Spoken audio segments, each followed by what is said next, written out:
Now, as Emily was just saying, of course, today is Remembrance Sunday, and COVID restrictions mean that many won't be able to mark this most important day in the way that they usually would and would certainly want to. But of course, it's still a time to reflect on the immense sacrifice of one generation. To mark the occasion, we had an interview this week with the Chief of the Defence Staff, Sir Nick Carter. I was busy with our US election coverage, so my top colleague, Deborah Haynes, our Foreign Affairs editor, went along to speak to the head of the British Armed Forces. It's a unique time, the country under lockdown, an economic crisis that we haven't known for generations. Why should people care about remembrance? Well, I think the most important thing about it is that it's about honouring those who gave their lives in the service of our country. And of course, they did that to protect our way of life and our freedom. And I think it would be very dangerous if we forgot that. Not least, I think, because we need to hang on to that idea of democracy. Why is that dangerous if we don't remember the sacrifice of the past? Well, because I think that what we will also forget is the true horror of war. And if you forget about the horror of war, then the great risk, I think, is that people might think that going to war is a reasonable thing to do. Now, in certain circumstances, that might be the case. But of course, you need to understand what you're taking on when you do it, because it's always visceral, it's always violent, it's always brutal. And ultimately, it leads to people having to sacrifice their lives in the cause, and that's quite a thing for people to do. So we need to remember that. We need to learn from it, and we need to make sure that people only take us to war when they absolutely have to. And looking at history, history tells us that economic crises lead to security crises. How worried are you that the global economic crisis brought on by coronavirus could lead to new security threats, potentially even war? Yes, I think we're living at a moment in time where the world is a very uncertain and anxious place. And of course, the dynamic of global competition is a feature of our lives as well. And I think the real risk we have with quite a lot of the regional conflicts that are going on at the moment is you could see escalation lead to miscalculation. And that's the thing I think we have to guard against. Miscalculation, can you just spell that out in easy language? What does that mean? So what that means is that the protagonists, either because they don't realise the implications of their actions, lead to an escalation, which means that more people perhaps get involved, more weaponry gets involved, and before you can contain it, it leads to the sides ending up in a full-blown war.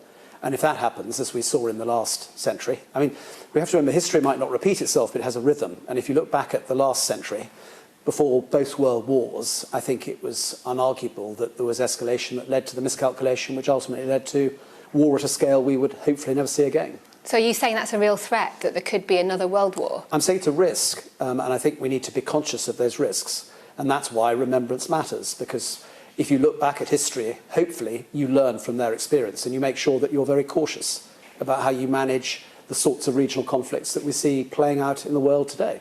Looking at coronavirus, the first time round, it seemed that the government was kind of almost wary, reluctant to use the military. The armed forces being involved on the streets, maybe a sign that things aren't going so well.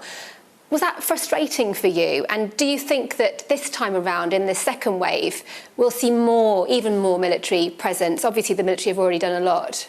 I don't think the government was in any way reluctant to use the armed forces. I think it's always a question about what the armed forces can do. And of course, over the last 10 years, we've seen a lot of times that the armed forces have been deployed in support of the civil authority, whether it was the 2012 Olympics, which you'll remember. But equally, there's been a lot of bad weather over the course of the last 10 years, and often we're deployed in support of flooding. Now, I don't think the government has ever felt that it was inappropriate to do that, or indeed that it showed that things had gone wrong. The answer is that the armed forces are there to provide that level of national resilience. So I don't think there was any reluctance to use the armed forces. I think, like all these things, it's about working out how you can use the armed forces in the most effective way. And actually, I've been hugely proud of what we've contributed. We've done it behind the scenes. We've been supporting the health workers on the front line, and we've applied some quite imaginative ideas to how we can help them. And I think what we did with constructing the Nightingale hospitals, which sadly look like they'll be back in use again, what we've done in terms of some quite imaginative work in the testing programme, and indeed what we did to deliver PPE, the personal protection equipment at scale, all of that, I think, are indications of how the armed forces can turn their hands to most things when they're required to as part of that national resilience. I mean, we've been told by the Defence Secretary that there are 7,500 military personnel ready as part of this winter defence force. Can you imagine all of them potentially having to be used over the coming months? Well, of course, we always aim off for contingencies, and we're aiming off for all sorts of things that might happen this winter, not least bad weather. So the answer is I don't know, but we are prepared for whatever eventuality might happen. And of course, we're about to deploy 2,000 or so people up to Liverpool to take part in this multi-testing pilot scheme that's underway. And I suspect that if that works successfully, we might find that there are other areas where we need to help in a similar sort of fashion. So test and trace, it's a key, fundamentally, a big logistical challenge. I mean, isn't that exactly what the armed forces are designed to be able to achieve? Wouldn't it make much more sense just to give that whole piece of important work to the military and let them run the command and control and run that test and trace programme? Well, I mean, it is an option, but I think at the moment we should have confidence in the testing system. I mean, when you think back in May, we were only able to do 10,000 tests a day. We're now doing 500,000 tests a day, and that is on a very steep path at the moment. And I think actually the testing thing has been a really impressive effort. The trace thing is another matter altogether, and I'm not sure that that's necessarily a military task. Of course, we'll step up to the plate if we're invited to do it, but I've got confidence in the system at the moment. But you say it's an option. Like, have you ever offered the military up to be this solution to help the country deal with the challenge of having an effective testing programme? I think we've always been clear in defence that we're available, and the government's always known we are. Ultimately, you want sustainable solutions. And what we must never lose sight of course, is that our principal purpose is to deter the country's enemies, and we do that on an ongoing basis.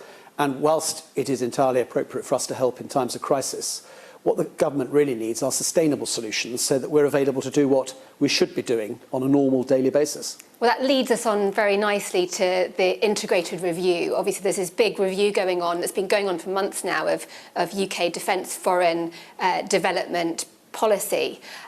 For you, how important or how hopeful are you that defence will be given a multi-year settlement from the Treasury, even though obviously we've heard from the Treasury that most other departments will be only getting a one-year budget? I mean, the answer is I don't know. At the moment, there are negotiations going on in a very constructive way. We absolutely understand the challenge the country has, and we've talked in this interview about the very difficult fiscal situation. And of course, from the Treasury's perspective, you need to be sure of your fiscal assumptions before you're clear about whatever the future might hold, and therefore what a long-term settlement might look like. But clearly, from our perspective, we're going to argue for something like that because we need long-term investment, because long-term investment gives us the opportunity to have confidence in modernisation. Modernisation essentially means that you're going to park some capabilities that are perhaps from the industrial age and want to look forward to some of the capabilities you need for an information age. And having the confidence to do that, of course, means you need confidence in your long-term investment. I mean, on that front, should the country be ready when they look at their military to have a very different looking armed forces going forwards, that actually fixating on the size of the armed forces, on this 82,000 strong army, is actually the wrong metric, and what you should be looking at is capability, increased use of autonomous weapons, increased use of cyber, of space, to be able to have maximum effect? Are we going to see a smaller armed forces, but a more powerful armed forces? I think you're going to see an armed forces that's designed for the 2030s. I mean, you won't get there overnight, but that's the direction of travel. And we think that an armed forces designed for then is going to be one that is organised through the prism of the domains of land, air and maritime, but also cyber and space, because it's the way that you integrate all of those domains together these days and certainly into the future that gives you your disruptive edge. So I think you'll see armed forces that are designed to do that. And I think that absolutely means that we will have all manner of different people employed because those domains require different skill sets. And we will absolutely avail ourselves of autonomous platforms and robotics wherever we can. But we don't yet know, and nobody can predict the future, quite what mix of technologies will be necessary to be able to achieve that. And that's why returning to the lost art of experimentation, something that perhaps we haven't done constructively since the 1930s, is something that we'll absolutely have to do. But can you spell that out? Does that mean like the 82,000 figure is going to go and it's going to be a smaller actual military? No, I can't spell that out, not least because decisions haven't been taken. But what I'm hinting at is that we need to be thinking about how we measure effect in a different way. I mean, I suspect we could have an army of 120,000, of which 30,000 might be robots, who knows? But the answer is we need to open our minds to perhaps numbers not determining what we should be doing, but rather the effect that we can achieve is really what we should be looking for.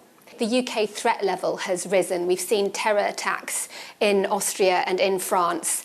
Is this a sign of a resurgent Islamic State, a resurgent Islamist extremist threat that could play out here in the UK too? I mean, the answer is I don't know. And of course, our thoughts are absolutely with those who've been affected in France and, of course, in Austria. The plain fact is that the challenge of Daesh, of the Islamic State, has not gone away. And we have forces deployed in parts of the world at the moment which are dealing with that particular challenge. It's a clear and present threat, and it's one that we should all be alert to.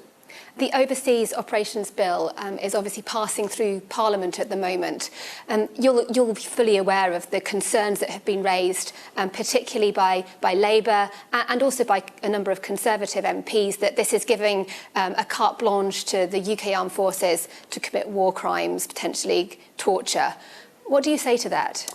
I mean, my starting point would always be that if our forces do not behave in line with our values and standards and the laws of war on the ground, then they should be properly held to account for that.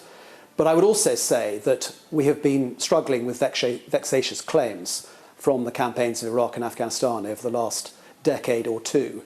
And that is something which I can't condone, because ultimately that threatens the way in which our leaders on the ground are prepared to seize those fleeting opportunities that you need to win on a battlefield.